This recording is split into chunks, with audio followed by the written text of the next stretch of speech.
ask you something, and I want you to sit with it for just a moment. When was the last time you made a decision without running it past someone? I'm not talking about a small decision like, what are we going to have for dinner, or just what am I going to wear today? I'm talking about a life decision that you had decided that you needed to run past a whole bunch of people before you move. And if you're sitting there right now and something kind of felt a little off, good. But I need you to stay with me, because this is not a criticism. It is more of an explanation. And it changed how I see myself. We've been told, most of us in childhood, that second guessing yourself is a weakness. You overthink things too much, or you're too indecisive or wishy-washy. You need to be more confident and not so aggressive. And here's what nobody told us. Second guessing ourselves is not a normal thing for us to do. It's something that we learned.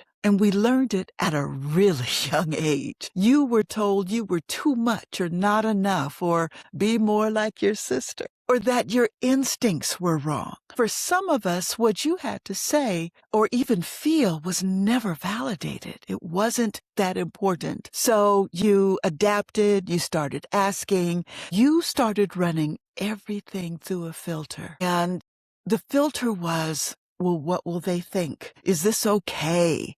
Will I be criticized and feel like I'm nothing and, just really don't matter? And am I even allowed to want what I want? And it worked for a while until it didn't. I know this firsthand because when I became a mother at 17, the reason I became a mother at 17, I wanted someone to love me.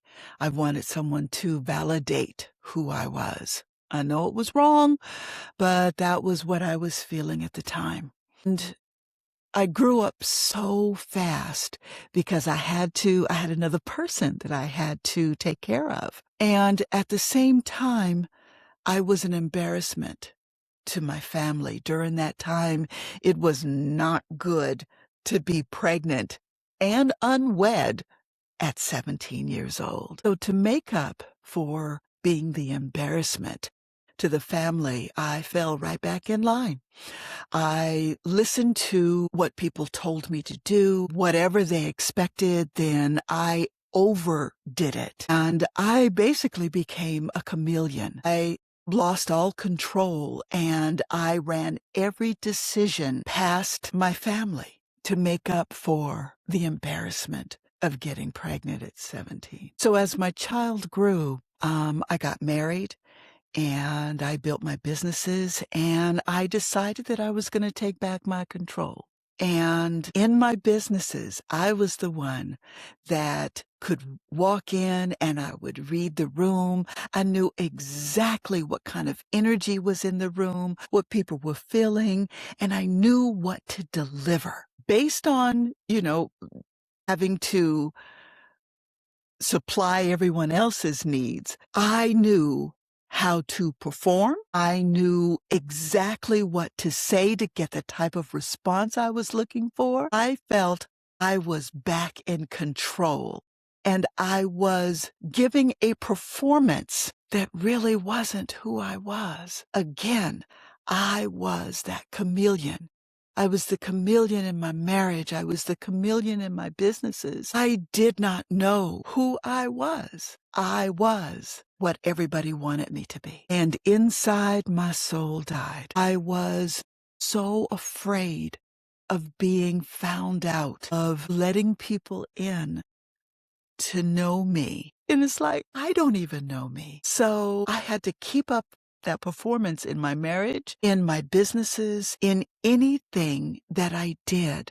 I needed to keep people at a distance, because if they found out the real me, they might not like me. They may not like that I wasn't as confident as I appeared to be, that I was afraid. I got to tell you, for years, I lost myself. I lost me, and I was just exhausted. Performing like that for so many years just leaves a person broken. And I was. And when I started to change, it wasn't a big, dramatic change. It was small. It was quiet. I started to pay attention to how I feel. For years, I've been taught that feelings don't matter and there's no place in business for your feelings. I worked in car dealerships and in real estate, and I was around the male-dominated society. And oh my gosh, if you were to say anything about how you feel, oh, no, it was all in how you think. How do you logically do things? And when I started listening to my feelings, that's when it all changed. There was a moment when I had a big decision to make, and I reached for that phone to get a friend of mine's opinion. Something in me just said, "You already know." And I politely put the phone back down. And it was at that moment that I said, "Yes, I do. I do know."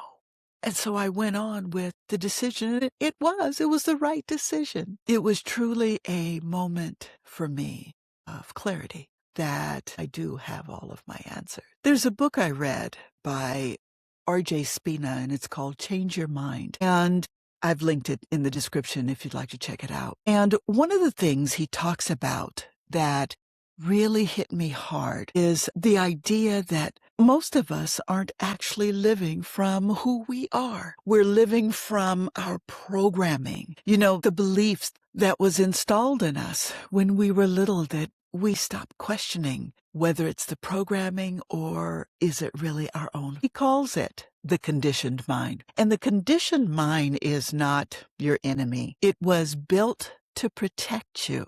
But here's the thing. It was built from the outside in, from what other people needed you to be, from what kept you safe or accepted or at least tolerated. And that version of you, that conditioned one, she doesn't trust herself. I didn't trust myself because she wasn't built on trust. She was built on management. The real you, the one underneath all of that programming, she knows. She's always known. The work is not becoming something new.